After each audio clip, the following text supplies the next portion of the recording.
Olá, internautas da TV 247, eu sou Daiane Santos, estamos aqui no ar em mais um Boa Noite 247, ao lado do Paulo Moreira Leite, Alex, Nick, boa noite para vocês dois, tudo bem? Boa noite. Hoje a Zizeli está fora, ela pediu que eu fizesse aqui as suas honras. Eu sempre fico muito feliz em participar do programa aqui com esses dois, sempre uma aula, e estar com vocês aí é sempre um prazer. Agora à noite saiu mais um trecho aí da Vaza Jato, né? Foi feita pelo Reinaldo Azevedo no seu programa de rádio e depois repercutido ali no seu próprio blog, trazendo elementos aí que a gente já acompanhava de certo modo até pelas matérias anteriores, pelos trechos de mensagens anteriores que apontavam ali uma atuação dos procuradores, particularmente do Deltan Dallagnol, na tentativa ali de fazer um impeachment de ministros, e neste caso sempre muito direcionado ao Gilmar Mendes, né? Ele, junto com uma procuradora que tem ali uma relação próxima, é daqui de São Paulo, a procuradora Tâmia Danelon, as conversas mostram ali uma tentativa de construir um texto, construir uma ação que seria apresentada por outro advogado, que tratando sobre esse assunto. Vou iniciar a conversa aqui com os dois sobre esse assunto. Como é que vocês viram isso? Era uma coisa já demonstrada em outros trechos, né, Paulo e Alex? Não foi demonstrada. Essa é explosiva, porque aí trata-se de um advogado, Modesto Carvalhosa, que aciona a Tâmia Danelon, que já foi chefe da Força Tarefa aqui em São Paulo, da Lava Jato, e diz para ela: olha, você me ajuda a escrever um texto do impeachment do Gilmar? Ela é procuradora do Estado, da República. E ela diz: tudo bem. E aí consulta o Deltan. E o Deltan aplaude. Que maravilha, que ótimo. Você quer que eu ajude também? O Deltan também se oferece para supervisionar e até dar indicações. Olha, tem aquele escritório do Sérgio Bermudes no Rio, a mulher do Gilmar é sócia. Quer dizer, uma conspiração contra o ministro do STF partindo da força-tarefa da Lava Jato. Eu não tinha visto uma denúncia desse tamanho, quer dizer, tudo ilegal, procuradores da República a serviço de advogados particulares, no caso o Modesto Carvalho, e o Modesto Carvalho de fato apresentou 2 pedidos de impeachment. Então não foi nenhuma tentativa, isso aconteceu. Fato consumado. Modesto Carvalhosa, com a ajuda da procuradora, com a ajuda de Deltan Dallagnol, redigiu o impeachment do Gilmar Mendes. Isso é a pá de cal, não é? Já teve várias pá de cal, mas essa imagina a repercussão disso no STF. Quer dizer, a corte mais alta, não é? A última instância atacada por procuradores. Isso não se viu na República Brasileira. Isso é um escândalo gigantesco. Olha, eu acho que o ponto principal agora é o seguinte: já deu para o Dallagnol, né? O Dallagnol conseguiu escapar de todas as denúncias que surgiram contra ele, as gravações, dizer que não reconhecia, que não era verdade, que não era verdade. Agora chegou, né? Já deu. Estamos esperando, não sabemos mais o que o Supremo está esperando hoje para abrir uma investigação sobre o Dallagnol. E também da procuradora Tâmia Danelon, porque, vamos dizer assim, é sua cúmplice, né? Quer dizer, num caso assim que é, vamos dizer assim, escandaloso, por quê? Porque você tem um jogo combinado, assim, eu acho que o caso Lula, quando eles começaram a fazer a investigação sobre quando os vazamentos que mostram aquela articulação para condenar o Lula, para distorcer um jogo combinado, que é absolutamente assim, tendencioso, suspeito, agora é igual. É uma armação para caçar o Gilmar Mendes. E quem que é o Gilmar Mendes? É aquele ministro que se tornou, a partir de um determinado momento, o pêndulo do Supremo. Se tornou a referência do Supremo, e quando ele muda quando ele compreende o que estava em curso através da Lava Jato, quando ele compreende o que estava em curso na operação contra o Lula, ele muda o Supremo. Ele se torna um voto importante e decisivo do Supremo. E daí é que vem, por razões políticas, que não tem nada a ver com nenhuma outra razão, que começa a haver esses processos contra ele, denúncias contra ele, vazamentos contra ele, insinuações contra ele, insinuações contra a mulher dele, e tudo isso, assim, as ligações dele, e fala do escritório do advogado do Rio de Janeiro, tudo isso o que é? Para, assim, você não é mais... aquela, assim, aquele processo autoritário, totalitário, melhor dizendo, que não tem limites. Você começa querendo afastar um presidente, você começa querendo prender um presidente. Como você não consegue, você começa a intervir no tribunal. O que é realmente, assim, inacreditável. Eu acho que hoje esse episódio, agora... assim, só será respondido com um mínimo de dignidade se o senhor Deltan Dallagnol, dona Tameia Danelon, forem chamados para explicar-se. Como é que procuradores agem dessa forma? Como é que procuradores se atrevem, porque eu acho que é assim, a fazer isso contra o ministro Supremo? Do que nós estamos falando? E assim, tudo na combinação, tudo na surdina, tudo clandestinamente, tudo numa conspiração. Eu acho que agora, assim, chegou um ponto que não dá para voltar para trás, não dá para fingir, é isso aí. E olha, essa procuradora já tinha aparecido em outros vazamentos, ela repreendendo uma colega que tinha ido ao velório da dona Marisa Letícia, e a Tameia dá uma bronca nela. Como é que você vai? É como ir no enterro do PCC, como é que você faz uma coisa dessas? Outro detalhe é que a Tameia Danelon está cotada para fazer parte da equipe do Augusto Aras na PGR. A Tameia Danelon, essa que ajudou Modesto Carvalhosa a escrever o impeachment do Gilmário, que é um desvio de finalidade, não faz parte das tarefas do Procurador da República colaborar com o advogado para escrever o impeachment contra o STF, contra o ministro do STF. Não faz, decididamente não faz parte das tarefas dela. E ela está cotada para assumir um alto cargo dentro da PGR. Realmente, isso amanhã tem que ter uma resposta firme do STF. Diante disso tudo, é bom lembrar um pouco aqui que as mensagens da Vaza Jato já mostraram a ação do Deltan buscando fazer manifestações na frente da casa do próprio Gilmar, querendo buscar o endereço e tal. Houve ações do Deltan no sentido de fazer movimentos naquele período pós-impeachment e no período do impeachment também para fazer uma campanha contra o Gilmar. Então, tudo isso já vinha desenhando um pouco o comportamento dele diante aí dessas questões todas relacionadas ao Gilmar e outros procuradores e outros ministros. O Deltan, numa resposta ao blog do Reinaldo, disse que não reconhece as mensagens, que foram de origem ilícita, aquela mesma conversa que ele sempre apresenta diante de situações como essa. Não é nenhuma novidade também esse tipo de comportamento. Vou ler aqui alguns comentários dos nossos internautas que estão participando aqui, bastante gente. Boa noite, Daiane. Hoje eu inicio boa noite com uma pergunta. O Roberto Chaves diz, sobre as duas maiores falácias desse país. A lei é para todos e ninguém está acima da lei? Diz ele aqui. Esse, inclusive, era das palavras-chave, das frases usadas pelo Moro, né? Ninguém está acima da lei quando ele determinava alguma prisão ou ação. Quando ele queria agir contra o Lula, que era para dizer, nem os presidentes estão acima da lei, isso que ele queria dizer. Só para ficar bem claro o que ele queria falar, né? Verdade. A Nájila Cristina, esses procuradores filhinhos de papai, diz ela, deveriam ser exonerados. Essa me parece que é um caminho que deveria estar sendo trilhado. O Gilmar, numa entrevista ontem ao UOL, aponta bastante nessa direção, né? Ele diz que os procuradores envolvidos em todo esse conteúdo aí de mensagem e o próprio Moro deveriam sair do governo e, no caso do Deltan, sair do cargo para se afastar diante de todas essas situações. Como é que vocês avaliaram a entrevista do Gilmar ontem aí? Acho que foi uma entrevista contundente, porque ele abordou, de fato, sem nenhum rodeio ali, a questão do The Intercept, né?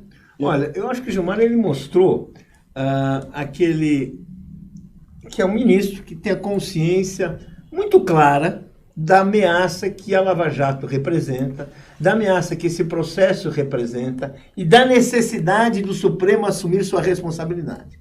Porque uma coisa é aqueles ministros que a gente sabe que, né, vivem falando, olha, que absurdo, mas na hora, não assume a responsabilidade, não toma uma atitude. Então você fica vendo aquela entrevista, né? Você vê isso aqui e não vai. E você não tira as consequências. Porque as consequências hoje, a primeira consequência, está claro, é a revisão deste julgamento do Lula.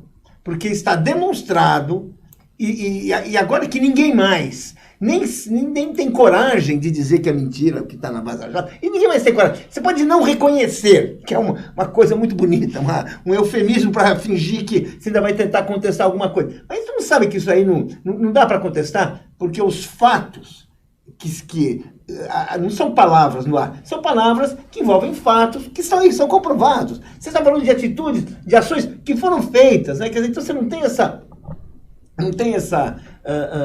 essa dúvida mais. Então isso não tem. Então é o seguinte, tem que, eu acho assim, quer dizer, que é o seguinte, tem que, a primeira questão é o Supremo encarar rapidamente essa discussão do Lula, rapidamente, essa decisão tem que ser feita. Por quê? Porque tem um calendário para deixar o Lula preso ad eterno.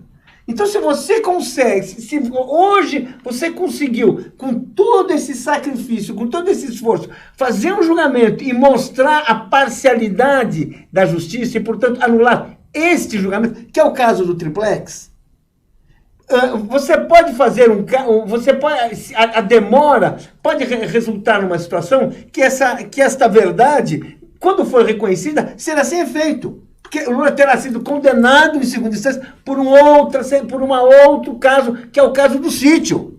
Ou seja, é essa outra roda. A roda da punição de qualquer maneira, desse julgamento de cartas marcadas, ela tem um mecanismo também. E o mecanismo agora é a segunda condenação para impedir que o Lula seja solto. É esse o jogo agora. Então tem que sair logo essa sentença, tem que ser uma decisão clara, que tudo indica que será uma decisão que reconhece os direitos do Lula. Caso demore, a coisa é que ela fica sem efeito, né? Fica uma coisa assim. Agora, isso é esse ponto. O segundo ponto é o seguinte, não dá, e eu acho que será uma das primeiras medidas que cabe cobrar do novo procurador-geral, cabe cobrar da atual procuradora-geral Raquel Dodge, que ainda está né, tem um mandato até dias ainda, né? Não, mas já foi embora. Não, ela já foi. Amanhã é o último dia, mas ela se despediu naquele dia. Eu tenho se despedido, mas... Até o dia 17. Até o dia 17. Até o dia 17 ela está lá. Está lá. Porque é o seguinte, é flagrante. Nós temos um caso de flagrante. Isso não é uma hipótese mais. Vamos deixar... Não, é um flagrante. Sabe assim, aquela coisa assim, o sujeito é um flagrante. Nós temos agora um flagrante. O que o Reinaldo fez hoje, apresentou sobre o Dallagnol e sobre a também é um flagrante. A pessoa pode tomar uma atitude. Claro, pode empurrar com a barriga, pode dizer, já me despedi, vou tirar de férias, mas também, né, ela não se aposentou, ela está no exercício das suas atribuições, né, então é uma questão mesmo assim que, mas assim, por quê? Estou falando até uma coisa pouco, talvez seja até pedir demais, mas eu acho que sim, para ter noção de como as coisas estão passando na frente do nosso nariz. E ninguém está fazendo nada. E, portanto, quando as autoridades que têm a competência de fazer isso não agem, vamos acumulando os problemas embaixo de um tapete, que onde só fica cada vez uma montanha de sujeira cada vez maior. E assim que é essa questão que nós estamos vendo hoje. E que isso exige uma resposta já, seja pela dissolução da força-tarefa, seja pelo afastamento da força-tarefa, e seja, sim, por uma investigação, porque isso aí não dá. Isso aí vamos dizer assim, desculpe. Eu achei que a principal declaração do Gilmar Mendes nessa entrevista foi em relação à suspeição. Ele disse que não tem nada que ver a popularidade do Moro com o seu julgamento por suspeição, que o STF não pode se levar pela popularidade para influenciar esse tipo de julgamento. Senão é melhor fechar o STF. Foi essa a expressão que ele usou. E, coincidentemente, um dia depois, 2 dias depois, dessa declaração de Gilmar Mendes, o Moro foi pedir ajuda ao Bolsonaro, foi visitar o Bolsonaro no hospital, não é? Pedindo proteção, pedindo ali, não é? Fazendo aquela coisa, ele tuitou que o homem é forte, quer dizer, foi ali tentar se segurar no cargo, né? Isso foi logo depois da declaração do Gilmar. O que o Gilmar disse é que essa votação vai acontecer até novembro, já estabeleceu a data, e tudo indica que a suspeição de Moro será determinada pela maioria da segunda turma, sem dúvida nenhuma. Cada vez mais forte essa impressão. Porque todos os ministros foram atacados, achincalhados e expostos pela força-tarefa. Todos. A Carmen Lúcia era frouxa, quer dizer, o Fachin é nosso, o outro também é nosso. Tudo que foi exposto pela Vaza Jato humilhou, rebaixou o STF até o mais baixo nível. Se o STF não reagir a isso, realmente, como diz Gilmar, né, melhor fechar o STF. Vou ler aqui alguns comentários dos nossos internautas, tem já alguns superchats chegando por aqui. Vou ler aqui do Sérgio Bernardi. Não podemos esquecer que o STF se acovardou em todos os momentos nos casos de Lula, ele reforça, em todos. A Mônica Mello, o STF tomem vergonha na cara e anulem os processos contra o presidente Lula, reforça aqui a Mônica.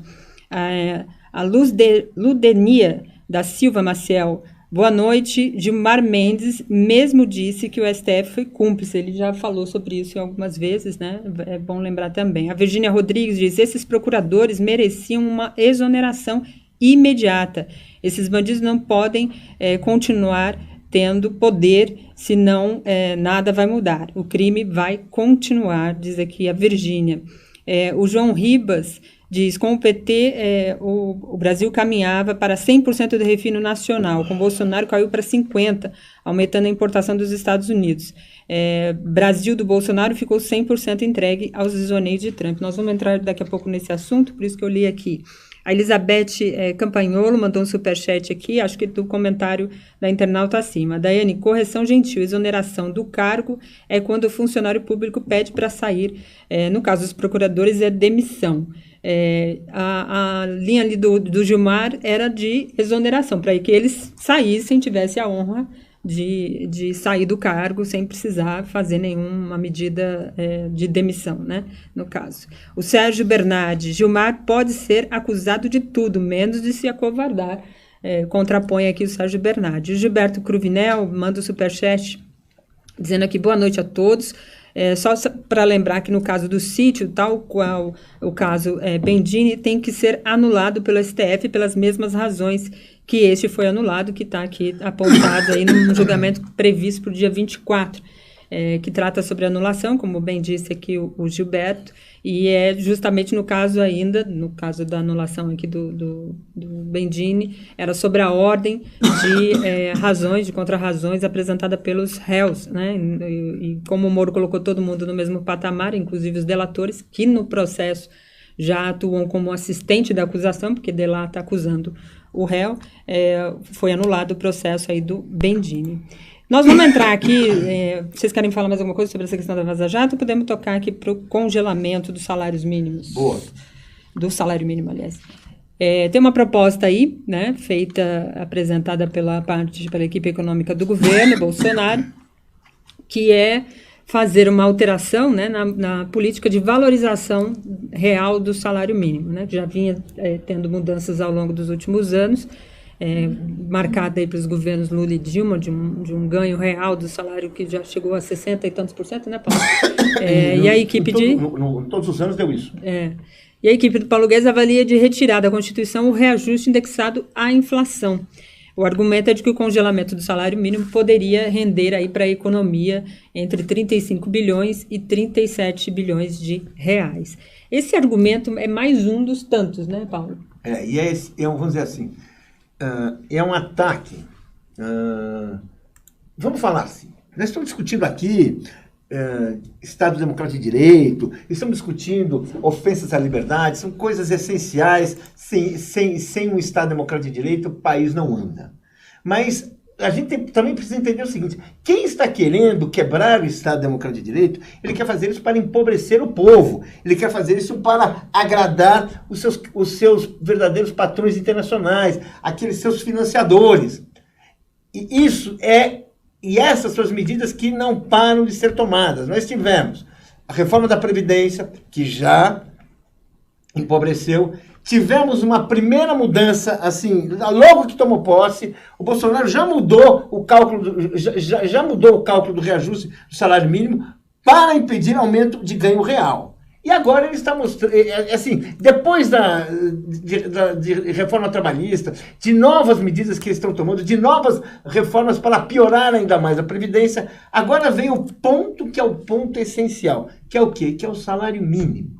O salário mínimo e a lei que garante assim, o reajuste das perdas inflacionárias é o que preserva ali o padrão de vida dos brasileiros mais pobres, daqueles que têm um registro em carteira e que ganham o menor salário legal do país. O que ele quer é justamente acabar com isso, ele quer aviltar o salário mínimo e, pouco a pouco, deixa de ser um salário, deixa de ser uma referência e coloca os brasileiros numa situação de vulnerabilidade absoluta. Porque você não tem uma lei para se agarrar, você não tem um direito para se agarrar, e você é aquele sujeito que vai pedir emprego, e as pessoas vão falar com você: não, mas olha, hoje está bem, não, olha, isso aí eu não posso pagar. E se você não quiser, eu tenho outro para pagar, e pronto. Não existe o direito como uma coisa coletiva, como uma coisa de todos. É isso que ele quer fazer. Ele fala numa economia de 35 bi, e é o seguinte, vamos dizer assim, é mais um elemento de devastação, mais um elemento assim, de transformar o Brasil naquilo que era um país de renda média, num país de uma população miserável. Porque, vamos dizer assim, o salário mínimo, ele é um patamar que garante alguma dignidade para uma família. 2 salários mínimos garante uma sobrevivência. Quando você passa a não ter salário mínimo, ou você vai trabalhar de uma situação selvagem, você vai ter que aceitar qualquer salário, e se você acaba com o reajuste, é o primeiro passo para você acabar com o salário mínimo. Ou seja, isso é, assim, uma das grandes batalhas. O salário mínimo é uma conquista que existe no Brasil desde a década de 30, que você fixa esse salário mínimo, né? E depois ele é regulamentado na CLT e fica até agora. O avanço que a gente tem em relação ao Brasil anterior aos anos 30, o salário mínimo está no centro, sempre esteve no centro.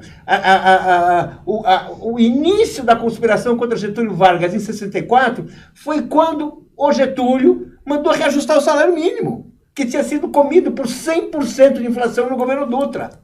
E foi aí que começaram os primeiros protestos de militares contra o Getúlio, presidente eleito, que terminaram na conspiração da Rua Toneleiros naquele julgamento na República do Galeão, né, que hoje nós temos a República de Curitiba, naquela época foi a República do Galeão, que terminou sim forçando o suicídio do Vargas. E na origem, se a gente for pensar na essência, vinha a questão do salário mínimo. E agora a essência está de volta, porque é ele o salário daquele brasileiro que não tem uma especialização, mas que tem uma dignidade, que tem algo para se agarrar, que é uma conquista da história, que vem do seu avô, vem do seu pai, está com ele e tem que passar para o seu filho, enquanto o país vai progredindo, enquanto não tiver uma coisa melhor para todo mundo. Olha, isso é mais uma confissão do Paulo Guedes de que ele não sabe como arrumar dinheiro para tapar os buracos. Ele tentou com a CPMF, que atinge mais a classe média, não deu certo. Agora quer arrancar dos mais pobres. É uma covardia. É o abuso dos abusos. É uma covardia, porque esses são os mais indefesos. As pessoas que dependem do salário mínimo, que já é miserável, porque o Diese aponta que o salário mínimo deveria ser 3 vezes maior para satisfazer as necessidades básicas, mínimas. Teria que ser 3 vezes maior a essa altura. O congelamento do salário mínimo, além de ser um abuso de uma covardia, está na Constituição. Para derrubar essa determinação da Constituição, é preciso 3/5 do Congresso. Eu duvido que esse Congresso, embora tenha maioria conservadora, vá assinar esse decreto de morte do salário dos trabalhadores. Isso é um abuso, isso é uma covardia. O Paulo Guedes é um ministro incompetente, não sabe como resolver os nossos problemas, não tem nenhum plano para acabar o desemprego, não tem nenhum plano de investimento, e está tentando arrancar dinheiro de onde pode, dos mais fracos, dos mais pobres. Posso só falar uma coisa? O Paulo Guedes, ele não quer acabar com o desemprego. Existe uma escola de economistas, que essa escola assim, o presidente do Itaú outro dia falou isso. Com esse desemprego é muito bom, porque não há risco de você ter um aumento da inflação por causa do salário. O desemprego é um fator de equilíbrio para o salário baixo. É aquele antigo elemento que nós conhecemos, é o exército industrial de reserva. Impede o salário de subir. Impede o salário de subir. Então ele quer esse desemprego baixo, já joga emprego para baixo, faz com que as pessoas trabalhem desesperadamente. Não é à toa que o Brasil é o campeão da uberização. As pessoas estão fazendo o que podem, porque o salário é baixo também, está tão baixo que as pessoas se submetem a um regime que é insano comparado com aquilo que se considera moderno e civilizado. Você tem isso, então hoje você tem assim, então, ele não quer acabar. Vamos ter clareza. O problema dele é que ele não quer acabar, ele quer cortar gastos, ele quer empobrecer, ele quer diminuir garantias que o Estado garante para as pessoas. Agora, existem garantias que são obrigatórias. O governo tem 1 ano ou 2 para cumprir o teto, e os governadores, o governo federal, está cortando. Por isso que eles estão cortando bolsas, por isso que eles estão tirando dinheiro de universidade, por isso que eles esvaziaram o SUS, porque ainda são recursos que eles podem dispor. São chamados gastos discricionários. Agora, eles já estão cortando tanto que eles vão chegar nos gastos obrigatórios. E aí é um problema, eles não têm para onde ir, eles vão ter que enfrentar essa questão. E eles vão partir para quê? Vão tentar burlar, vão tentar mexer para fazer o quê? Transformar o Brasil num estado mínimo. Hoje nós temos um embrião de estado de bem-estar social que eles não conseguiram acabar, temos uma previdência que eles não conseguiram acabar, temos vários direitos que não foram acabados, inclusive o salário mínimo está aí, e aí está protegido. Eles vão acabar, eles não só têm de acabar com o programa de valorização do salário mínimo que foi deixado pelo Lula e pela Dilma, mas eles querem acabar agora com o reajuste do salário mínimo, que é preservar o poder de compra, que já é muito baixo, como muito bem lembrou Alex, é muito baixo mesmo. Mas imagina se não tem nem isso, que é o que eles querem. Eles querem realmente fazer o Brasil voltar àquele país em que as pessoas trabalham como esmola, trabalham com aquela sensação de que estão lhe fazendo um favor de ser explorado. Bom, se ele não quer diminuir o desemprego, ele está sabotando o Brasil simplesmente. Porque a taxa de desemprego influi diretamente, primeiro, na Previdência. Quanto menos emprego, menor arrecadação na Previdência. E ele está chorando porque tem pouca arrecadação, não é? E outra coisa, o consumo. Evidentemente que o consumo está relacionado ao emprego. Quem não tem emprego não consome. E o Brasil precisa de consumo. Então, se ele tem esse plano de não mexer, de não diminuir a taxa de desemprego, ele está sabotando o governo, está sabotando todos nós. Tá sim, mas é isso que ninguém percebeu. Ou as pessoas estão percebendo, mas estão levando tempo. Nós não temos um governo pró-capitalista, como tantos governos, mas que gostaria de desenvolver a economia, que gostaria de aumentar o consumo, que no fundo gostaria de criar emprego. Não é Delfim Neto que está aí. Não é Delfim Neto. Nós temos sim os partidários do Estado mínimo, o que significa o quê? Não importa se a pessoa tem emprego, não importa se você está, não. O que importa é você ter assim, uma economia que dê o máximo de rendimentos para o mercado financeiro, o máximo de lucros para o exterior. E olha, quem não tiver competência, quem não tiver aspas, né? Muitas aspas, mérito, e não conseguir emprego bom, paciência. Vai estudar, se não tiver escola, vai ficar por aí. E se revoltar, a gente vai ter um Estado repressor, forte, com muitos policiais liberados para dar tiro, e vamos matando. É disso que nós estamos. É esse o projeto que está em curso. E o Paulo Guedes é a mente econômica desse projeto. Não é um projeto de crescimento, não. Acabou o milagre brasileiro. Não é nada de Brasil grande. Não tem nada disso. Sabe, é colônia mesmo. Colônia de miseráveis com bilionários da sua cúpula. É disso que nós estamos falando.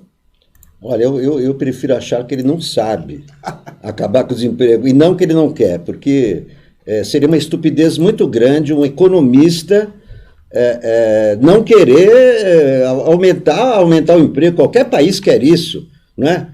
Qual é o grande trunfo do Trump nas eleições? É porque o desemprego está baixo nos Estados Unidos. Quer dizer, esse é o primeiro índice, né, de qualquer país, é o desemprego. Então, se o Paulo Guedes, que é um economista incompetente, está provando a sua incompetência, megalomaníaco, tentou e está tomou todos os poderes da economia, né? Em vez de ter um planejamento, Ministério do Planejamento, Ministério da Fazenda, como em todos os governos, não. Ele tomou todo o poder e agora não sabe como resolver. Ele é incompetente, esse governo é incompetente e não sabe resolver o grande problema. Qual é o grande problema? O desemprego. Qual é o grande problema? A desigualdade. Enquanto essa desigualdade continuar desse jeito, não há como desenvolver o país, não há crescimento nenhum. E se o Paulo Guedes não apresentar crescimento, ele será boicotado, inclusive, pelos empresários. Os empresários precisam do crescimento. Ou os empresários não querem crescer também? Olha, vamos dizer assim, eu acho que a gente precisa entender que nós estamos vivendo um outro período da história do capitalismo. Sabe, estamos vivendo um outro período. Não é o período do crescimento econômico, não é o período em que o capitalismo financia os países pobres, as antigas colônias, para criar mercado interno, para desenvolver. Não, nós estamos vivendo um período em que as potências elas estão sugando as riquezas fora. O Trump, ele quer criar empregos nos Estados Unidos, mas ele não deixa criar empregos no Brasil. Ele não deixa criar emprego. É por isso que ele gera conflito. É por isso que ele tem conflito com a China. É por isso que, se o Bolsonaro não fosse esse submisso que ele estaria em conflito com o Trump. Porque os acordos com o Trump são para destruir os nossos meios de produção, impedir o nosso desenvolvimento, impedir que o país se torne um país emergente de fato, um país com uma riqueza que conserve uma renda média e que talvez se torne até um pouco mais do que isso, que o país tenha uma projeção internacional, como já teve. Ele quer rebaixar o Brasil. É essa a lógica. E quem está aliado ao Trump está no mesmo movimento. E não é porque não sabe que a desigualdade é importante. A desigualdade é conhecida como um problema do Brasil desde os tempos de Roger Bastide, falava os dois Brasis, que o Florestan Fernandes escrevia sobre a cidade de São Paulo, que o próprio Fernando Henrique Cardoso escreveu durante uma certa época da sua obra, e tudo mais. E que foi, assim, consagrada no governo Lula como a prioridade. E não por acaso o Lula foi derrubado, porque esse golpe que tirou o Lula, que começou um projeto de extrema-direita, que é um projeto de extrema-direita do ponto de vista econômico, que está no teto de gastos aprovado pelo Temer, herdado pelo Bolsonaro, e que o Paulo Guedes não mexeu, o que é? É para nos transformar num país de selvagens, de escravos modernos, de pessoas sem direitos. É nisso que estão fazendo, e é esse o modus vivendi que na fase atual o capitalismo oferece para a humanidade. Isso é o grande problema. Isso é o grande problema, mas é isso. Parece até irracional, Alex, mas não é irracional. Essa é a racionalidade. Uma racionalidade criminosa, assassina, mas é ela que está aí. Bom, o que eu vejo nos jornais todos os dias é que os empresários querem o crescimento. Se o Paulo Guedes não conseguir o crescimento, ele vai cair fora do governo, não tenho dúvida. Tá bom. Vou ler aqui alguns comentários dos nossos internautas, tem bastante gente comentando aqui, concordando, discordando. A Nelly Amorizio, acho que é assim que se pronuncia, manda uma boa noite para todos aqui da bancada, obrigada. A Maria Auxiliadora Alves da Silva sempre está aqui com a gente, manda um superchat dizendo: é a Previdência que o abutre do Guedes está mirando. O salário mínimo é o piso, né, diante de todas essas economias, né, que ele disse que vai fazer, é justamente ali no salário dos aposentados e pensionistas. A Vera Hess, mas a procuradora não será indicada para a Lava Jato? segundo aí alguns rumores, ela não foi indicada oficialmente, há alguns rumores de que o PGR, Aras indicaria não a Lava ela. Jato. Lava Jato ela já está. Sim, ela seria indicada para comandar a Lava Jato na Procuradoria-Geral da República, né? O Rinaldo Jorge de Oliveira diz: render para a economia ou tirar do trabalhador 37 bilhões e passar para o bolso dos patrões, diz aqui o Rinaldo, lembra que o Rinaldo Oliveira no seu comentário. O José Maria Schermer, eu falei isso, daqui a uns dias o salário mínimo estará valendo R$300, como era no governo do Fernando Henrique Cardoso, né? Esse período triste da nossa história, onde o trabalhador tinha sua renda cada vez mais arrochada, né? Ensaios de vizinhança, é o perfil aqui. O foco é destruir os pobres, criando um povo escravo, vide escolas militarizadas e a proliferação dos pentecostais aqui, né? Avalia aqui o ensaiando vizinhança. Como disse o Alex, uma certa vez aqui no programa, é bom mandar o nome e tal, porque o perfil geral é um pouco estranho, deixa despersonalizado aqui, né? A Lúcia Escobar, isso é economia? Cobre impostos da Globo e dos bancos, né? Esse governo não tem o menor sinal de que vai fazer isso. Talvez da Globo um pouco, né? Mas não nem impostos, talvez para outras coisas. A Iene Tchengo Breder diz: a situação dos aposentados para o INSS é ainda pior, pois não adianta nem contribuir com mais de um salário mínimo. Como aposentadorias não são reajustadas pelo índice de salário mínimo, vão ser ainda mais desvalorizados, aponta aqui a Ione. A Railula Rousseff, do 247 da Silva, um nome bem grande aqui, né, mandou um superchat para a gente dizendo: quando é que esses economistas vão entender que o povo sem dinheiro não consome e que sem consumo não há arrecadação de impostos? Querem matar o povo e ficar com o território vazio para entregar aos imperialistas, aponta aqui a Rai no seu superchat. O João Ribas diz: a taxa elevada de desemprego para instaurar o Estado mínimo é quase que obrigatória. Imagina as reformas com 14 milhões de trabalhadores no mercado. Nada passaria, diz ele, né? Só lembrar, o Cândido Bracher, presidente do Itaú, assim, filho de Fernão Bracher, um dos formadores do pensamento católico na época progressista no país, colega do Bresser Pereira. O Cândido Bracher falou: graças a esse nível de desemprego, não precisamos temer a inflação. Por quê? Porque não vai ter melhoria. Os preços não vão subir porque não vai ter consumo. Então, essa é a lógica que está aí, e é com ela que está tudo alinhado. Vou dizer assim, o que segura o Bolsonaro não é o apoio popular. O que segura o Bolsonaro é o poder econômico, de fora e aqui dentro. Correto. Vou ler aqui a Sônia Mourão, ela diz: o Guedes é o tigre com os trabalhadores e o Tchutchuca com os empresários. O Onei Araújo manda um superchat dizendo: na entrevista, Gilmar Mendes, quando foi perguntado se o vazamento da conversa de Dilma foi crime, ele desconversou. Não dá para confiar neste STF, aponta aqui o Onei. O Sérgio Bernardi, ele diz: a eleição de 2020 vai ser um prato cheio para destruir a reputação do governo Bolsonaro. Só tem medidas contra o povo. Falando um pouco aí, pegando o gancho aqui do Sérgio, falando um pouco sobre a eleição, hoje houve aí uma reação por parte da bancada do PSL, que é o partido do Bolsonaro, lá no Rio de Janeiro, em relação ao governo Witzel, né? Os 12 indicados lá parlamentares vão sair do governo e a coisa ficou um pouco mais complicada depois de umas críticas feitas pelo Witzel, que também está mirando na presidência as eleições de 2022. As informações dão conta de que foi uma decisão feita ali por Flávio Bolsonaro, mas tudo indica que foi uma decisão do próprio Jair Bolsonaro diante daí da posição do Witzel. O Bolsonaro tem dado indicações de que qualquer um que se candidate ou se demonstre interessado em se candidatar, ele corta relações quando era amigo, né, Paulo e Alex? Quem vai falar primeiro, Alex? Bom, está havendo um grande racha na extrema-direita. Tem o caso do Rio, tem o caso em São Paulo. Não é só no Rio de Janeiro. No Rio de Janeiro, claro que é o mais importante, porque é o reduto do Bolsonaro. Esse racha, quer dizer, o Witzel foi eleito com o apoio do Bolsonaro, claríssimo. E o governo dele estava... o grande apoio na Assembleia do Witzel era o PSL. Então, sem esse apoio, a situação do Witzel vai ficar difícil na Assembleia. E, evidentemente, que é um movimento para minar as pretensões presidenciais do Witzel, que já deixou bem claro. E o Bolsonaro sabe muito bem que todos os personagens que assumem um protagonismo têm que ser eliminados, tanto do governo como de fora do governo. Vocês já repararam que a Damares está quietinha, está na moita? O Mourão está na moita? Porque todos eles já receberam o recado. Quem aparece mais do que o Bolsonaro, a cabeça é cortada.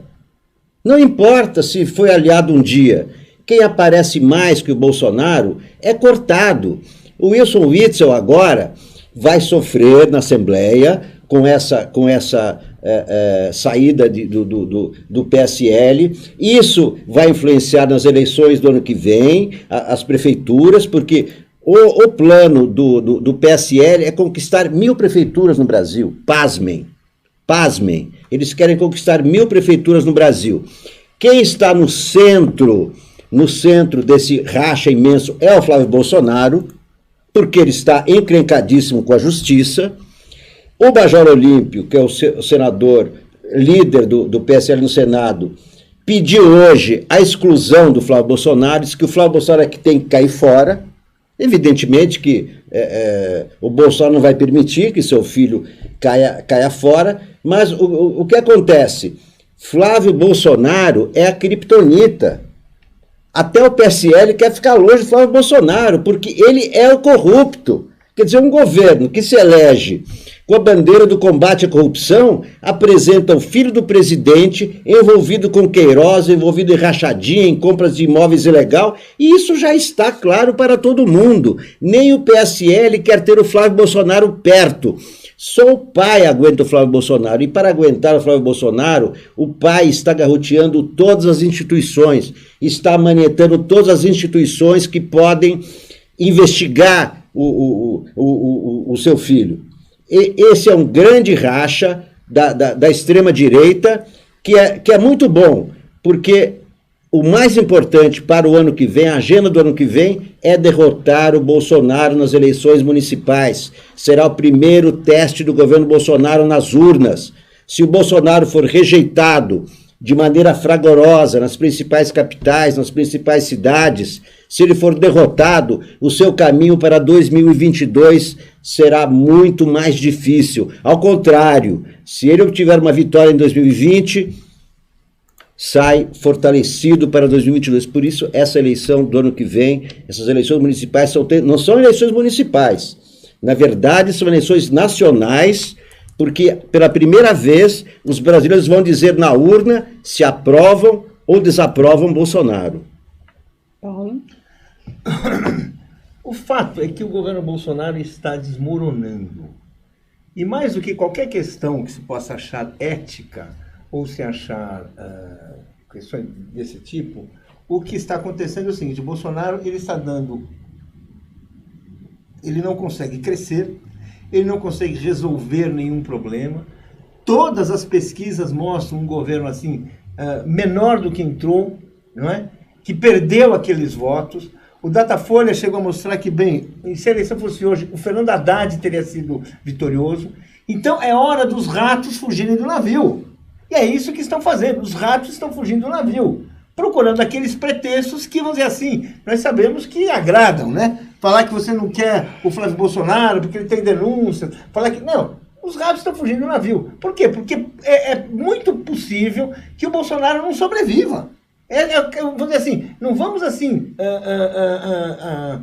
deixar de acreditar naquilo que os olhos estão mostrando, aquilo que a vida está mostrando, que as pessoas estão absolutamente infelizes, insatisfeitas, à procura de uma saída. E essa saída, e o Bolsonaro cada vez menos é capaz de mostrar essa saída. Não é só assim, os jornalistas que acham que estão falando mal, não é só uma elite cultural que não se conforma, não, é a população que encontra emprego, o salário que está baixo, quando consegue receber, são os desesperados que precisam ir para o Uber para conseguir pagar uma conta. É isso, vamos dizer assim, é esse o país que nós estamos vendo, e aí você tem pessoas que eram aliados do Bolsonaro, mas que o Bolsonaro jamais foi capaz de construir um partido real para liderar. Então, assim, você teve o Witzel, que é um aliado, enquanto lhe interessar. Ele não tem o menor compromisso com o Bolsonaro. E da mesma maneira, o Major Olímpio em São Paulo. Outras pessoas, não. São pessoas que estão ali por interesses próprios. Não há uma coesão, não há um projeto de país. O que são interesses, são máquinas políticas que estão em construção e que pretendem se renovar e que pretendem até crescer no ano que vem, pretendem crescer mais tarde. Mas não é assim, é o desmantelamento, é um governo assim. Como disse uma vez a Ângela Alonso, uma cientista política do SEBRAP, que o Bolsonaro não lidera, ele libera. Então ele não lidera, as pessoas não seguem o Bolsonaro. As pessoas podem ter medo, como o Moro hoje parece que tem, por isso foi lá fazer uma visita assim, uma cortesia um pouco exagerada lá pro Bolsonaro, falar que ele está forte, né? Dizer que ele é forte, né? Mas evidentemente é alguém que está com medo, né? E os outros que estão dando sinais e que, peraí, também não devemos tanto assim, né? A conta não é tão grande assim. É um governo que está assim, está se desmontando, está desmontando. Vou ler aqui alguns comentários dos nossos internautas, estão acompanhando aqui. Obrigada pela audiência, pelo carinho aqui de todos. O Maurício Lécia, tá assim para mim, né? Maurício Lécia manda um superchat aqui dizendo: depois da gaguejada do Gilmar sobre o grampo ilegal da Dilma, Lula vai continuar preso, diz ele aqui na sua avaliação. O Ademar Coelho dizem que querem reimplantar a escravidão, falta pouco. Eu também acho. Eu queria saudar aqui a Rocine Santos, que entrou como membro aqui no nosso canal. Seja bem-vinda, faça como ela, ative o sininho do canal, contribua aqui com a gente, para a gente continuar conseguindo aqui produzir conteúdo e informação que possa ajudar nessa complexidade aí que temos. A Adriana Brito faz aqui um comentário, ela diz: vamos ver até quando os empresários vão bancar Bolsonaro aqui dentro. Será que vão esperar ficarem pobres? Ou vão para o mercado financeiro e a produção que se lasque, né? Diz ela aqui, lembrando esse mecanismo da especulação financeira, que sempre é o caminho para alguns empresários. Antes da gente finalizar, faltam 10, 11 minutinhos ali, vamos entrar aqui num debate sobre um fato que ocorreu no sábado, né? Mas teve repercussão aí durante os demais dias, que é um ataque de drones e tal, supostamente de rebeldes, né? Lá na Arábia Saudita, no Iêmen, né? Seria de rebeldes do Iêmen na Arábia Saudita. E isso teve repercussões grandes, porque a Arábia Saudita é o primeiro, né? Está no topo ali dos fornecedores de petróleo. Segundo o chefe da ANP, abre aspas, do ponto de vista do risco, esse evento de sábado pode ser considerado como uma espécie de 11 de setembro, um ataque às torres gêmeas do mercado do petróleo. Depois dele, a sensação de risco aumentará, disse aqui o chefe da ANP, Odécio Odoni, sobre essa situação. A declaração da ANP aqui, a Agência Nacional de Petróleo, já é um sinal, né, Paulo e Alex, de que isso tem reflexo aqui no Brasil, apesar de ter sido lá na Arábia Saudita, né? Olha, é uma notícia péssima para o governo Bolsonaro e péssima para essa política que eles estão implementando de privatizar a Petrobras. Hoje a Petrobras não foi privatizada, mas eles querem tratar a Petrobras como uma empresa cujo único compromisso é com os ganhos dos seus acionistas. Isso significa o seguinte, aquela coisa assim, se o preço do petróleo sobe, esse aumento tem que ser imediatamente repassado para o consumidor aqui, porque senão os lucros dos acionistas estarão comprometidos. Vocês lembram dessa conversa que fez com que questionava o esforço dos governos Lula e Dilma de tentar segurar os aumentos do petróleo no mercado internacional para impedir que a inflação devorasse o padrão de vida dos brasileiros. Você tivesse aqui um aumento importado a partir do aumento do preço dos combustíveis. Bem, agora, todo o discurso do Paulo Guedes, apoiado pelo Bolsonaro, é o quê? Que a Petrobras ela tem que responder aos seus acionistas. E ponto. Bem, responder aos acionistas significa o seguinte: se o barril do petróleo der um salto, como já começou a ocorrer, depois é uma refluída, pode subir, pode se estabilizar no patamar mais alto, mas vamos ter a mesma questão que nós tivemos com o diesel. o preço do petróleo mais alto vai ser repassado para o consumidor? É o que manda o interesse dos acionistas, é o que manda as regras liberais, ou o governo, ou a Petrobras vai usar, vai amortecer, não vai repassar todas essas perdas. E aí, quem é que vai pagar essa conta? Como é que vai ser tudo isso? Ou seja, é mais uma dificuldade, mais uma pedra no caminho desse esforço irrealista, suicida, de destruição da maior empresa brasileira, uma empresa que permite garantir assim um abastecimento, já permitiu garantir um abastecimento saudável ao Brasil durante muito tempo. Embora do ponto de vista de imagem seja um atentado tão espetacular, entre aspas, não espetacular bom, espetacular de negativo, mas não é aquela explosão e etc., muito parecido com o 11 de setembro, eu acho que é mais grave ainda do que o 11 de setembro, porque ameaça a paz mundial. É uma ameaça à paz mundial. O mundo já está conturbado com a guerra econômica entre Brasil, entre Estados Unidos e China, e vários incidentes já aconteceram ali no Golfo Pérsico, com o Irã apreendendo navio inglês e etc. Situação muito delicada. O que está em questão ali é o Iêmen, que é um país paupérrimo, um país onde 54% da população vive abaixo da linha da pobreza, onde o desemprego é de 37%. E a República do Iêmen, que estava dividida entre Iêmen do Sul e do Norte, se uniu em 1990, está em guerra civil, guerrilheiros, de um lado apoiados pela Arábia Saudita, do outro lado apoiados pelo Irã. É um governo presidencialista, considerado cleptocrata, um dos governos mais corruptos do mundo. Na lista da corrupção está em 145º lugar, de 180 países. Tem poucas reservas de petróleo, mas ele que está no centro dessa crise imensa, em que os Estados Unidos acusam o Irã pelo atentado. O Irã responde agressivamente, são dois estados muito agressivos. É claro que não se compara o potencial bélico dos Estados Unidos com o do Irã, só que o Irã tem ali a Rússia e a China, né? A China também é o principal parceiro do Iêmen. Então, uma situação muito mais grave do que o 11 de setembro. O 11 de setembro era Estados Unidos contra a Al-Qaeda. Agora não, agora o mundo todo está envolvido. Evidentemente que o Brasil está envolvido, embora, graças ao pré-sal, o Brasil não tem nenhum perigo de desabastecimento, como aconteceu em 1973, não se pode comparar com a crise do Golfo Pérsico de 1973. O Brasil produz hoje 3.600.000 barris por dia e consome 2.700.000 por dia. Exporta 30%. Para o Brasil, desse ponto de vista, a situação não é dramática. Porém, não sabemos ainda todas as consequências dessa crise.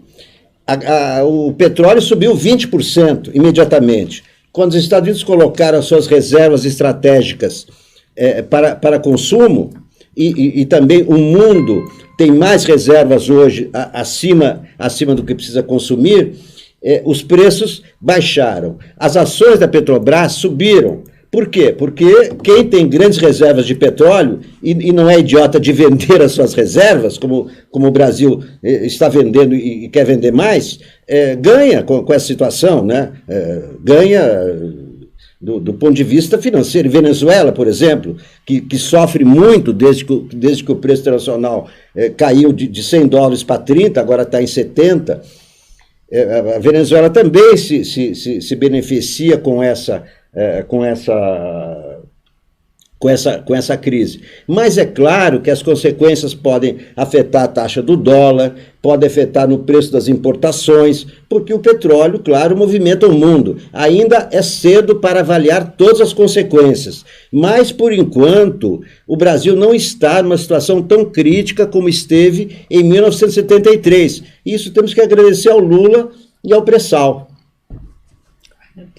Vou ler aqui alguns comentários dos nossos internautas. O Ricardo HS diz: o capitalismo não está nem aí se o povo é a natureza e são dizimados. Se o povo e a natureza, ele botou um acento aqui, mas não é. Se o povo e a natureza são dizimados. Eles só se interessam pelos lucros, diz aqui o Ricardo. O perfil União Progressista mandou uma mensagem aqui dizendo o seguinte: com a situação do país, Daiane, fica difícil colocar o nome real. Pode acontecer perseguição. É verdade. Mas às vezes é bom com determinados comentários, não há necessidade disso, mas eu respeito, vou continuar respeitando aqui o comentário de vocês, mesmo tendo o perfil aqui diferente do nome, né? O Alexandre Pereira diz: estou ficando sem paciência com esse gado. Diz ele, fazendo uma referência aqui a uma postagem feita pelo Carlos Bolsonaro hoje pela manhã, que faz um agradecimento supostamente aos apoiadores do seu pai, do presidente, e bota uma vírgula ali e bota gado, né? Se referindo aos eleitores que apoiam ali, chamando de gado. Né? Lembramos que tem uma grande música do Zé Ramalho, Vida de Gado. Vida de gado. E agora, não é? Esse gado está sendo usado de forma positiva. É impressionante como a cabeça dessas pessoas em torno do Bolsonaro é virada de cabeça para baixo. Gado agora virou elogio. O Hasvá manda aqui: pagamos o petróleo em dólar, vai ter efeitos nesse sentido, né? Diz ele aqui, certamente, né? Porque o petróleo volta para a gente num preço muito maior. Sim, porque a gente refina no exterior, 15% do que consome são importados. Porém, a nossa balança em relação ao petróleo é positiva. Nos derivados é que é negativa. Não, mas a questão é o seguinte: o preço do barril do petróleo é o seguinte: você é uma empresa comercial. Se o mercado aumentou o preço, você tem que subir no mercado interno. Essa é a briga. Foi essa a briga do diesel que obrigou a ter tivemos a greve dos caminhoneiros aqui. E se essa situação de instabilidade no preço, se o preço do petróleo subir, ficar mais alto, isso vai se refletir aqui. E a questão é saber, os acionistas da Petrobras vão ganhar ou a conta vai chegar no povo? É essa a pergunta. Vou ler aqui, tem um comentário da Ivana Matos, deixa eu puxar aqui de novo. Ivana Mar, perdão. Ela diz: leia o comentário do Rafael Pereira. Rafael, eu não achei seu comentário, eu dei uma busca aqui, mas não achei. Se quiser mandar ainda, estamos faltando 2 minutinhos aqui para o programa, ainda há tempo, mas eu fiz um esforço aqui, ela mandou umas 2 vezes a mensagem. O novo membro aqui também entrou, Marlos Mendes. Bem-vindo, Marlos. Eu queria finalizar o programa de hoje, da gente falando rapidamente aqui sobre a ida do Bolsonaro lá para a ONU. Tradicionalmente, o Brasil faz a abertura ali da Assembleia Geral da ONU. Uma honraria que, nos últimos anos, tem sido importante ali para trazer debates que trouxessem, do ponto de vista da geopolítica, assuntos que ficavam geralmente à margem, né? O Lula, e tanto o Lula quanto a Dilma, tiveram um papel importante nesse sentido. E do Michel Temer para cá, as nossas presenças têm sido bem insignificantes, né? Do ponto de vista do papel que tinha o Brasil naquela Assembleia. Queria que vocês falassem rapidamente sobre essa questão. Há algumas manifestações já sendo preparadas contra o Bolsonaro lá em Nova York, né, Alex? Não, mesmo antes da chegada dele, já há manifestações, tanto nas ruas como manifestações dentro da ONU. Grupos indígenas, grupos ambientalistas. Há uma carta assinada por 1.000 pessoas ao secretário-geral da ONU, Antônio Guterres, para que ele publicamente repreenda Bolsonaro pela sua política relativa à Amazônia. O ambiente, essa semana em Nova York, já é muito anti-Bolsonaro, não só em Nova York, como em várias cidades dos Estados Unidos. Vai haver grande, e tanto em Nova York como em Genebra, que é a outra sede da ONU. Então, Bolsonaro, persona não grata, se ele for mesmo a ONU, ele vai se transformar na persona grata mundial, e não na persona grata apenas em Nova York. Mas há grandes manifestações sendo preparadas, tanto dentro da Assembleia Geral da ONU, o que nunca aconteceu contra o Brasil, como também manifestações de rua, antes da chegada dele e, mais ainda, quando ele chegar lá, se é que ele vai. Paulo? Olha, o que a gente tem que estar preparado é o seguinte: então, o Bolsonaro deve ser provavelmente o primeiro presidente do Brasil que, quando vai falar, é esperado por um evento negativo. Ele não há nenhuma expectativa positiva quanto a esse discurso dele, quanto à presença dele. Assim, você pode ter graus de descontentamento, graus de protestos, mas assim, o Bolsonaro, desde a questão de gênero, que provocou uma grande mobilização que impediu que ele conseguisse fazer um jantar em Nova York. Vamos lembrar, ele tinha acabado de tomar posse. Ele foi lá para o jantar, não conseguiu pelos protestos. Assim, o Smithsonian, não é Smithsonian, o outro grande museu de Nova York, o Museu de História Natural, fechou as portas para ele. Um outro estabelecimento importante também não quis recebê-lo. Ele teve que fazer uma coisa no Texas, não sei se, ou seja, isso foi naquela época. De lá para cá, a vida dele piorou. A imagem do governo é cada vez pior. Por mais assim que ele consiga assim fazer acordos do ponto de vista da respeitabilidade, do ponto de vista da projeção do país e da sua projeção, é cada vez pior. Então, essa presença do Bolsonaro em Nova York é um risco, é uma ameaça, e é por isso que está se vendo se ele vai mesmo ou não. Porque ele indo para lá é realmente um novo vexame que o presidente vai enfrentar. Lendo aqui o comentário do Rafael Pereira, a pedido da Ivana, que ela fez aqui algumas recomendações nossas. Eu acho que ele está ironizando, mas vamos lá. Rafael Pereira diz: ó mercado todo-poderoso, tende piedade de nós. Ó mercado todo-poderoso, acolhei a nossa súplica, diz ele aqui, por recomendação da Ivana Mar, né, que ela pediu para dar uma lida aqui no comentário dele. Está lido, Ivana, atendido aqui seu pedido. A Cláudia Silva mandou superchat dizendo: povo marcado, povo feliz.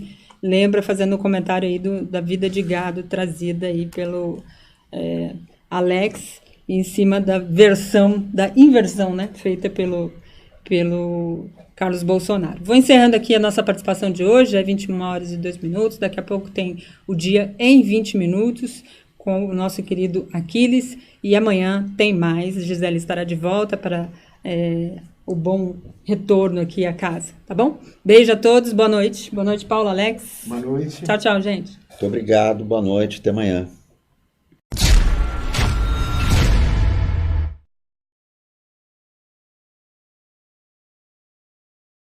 Olá, eu sou Ariel de Castro Alves, advogado e ativista dos direitos humanos. Eu apoio o Brasil 247, acompanho o trabalho do portal e peço o seu apoio também ao Brasil 247 para que tenhamos uma mídia autônoma, uma mídia independente e informações com isenção.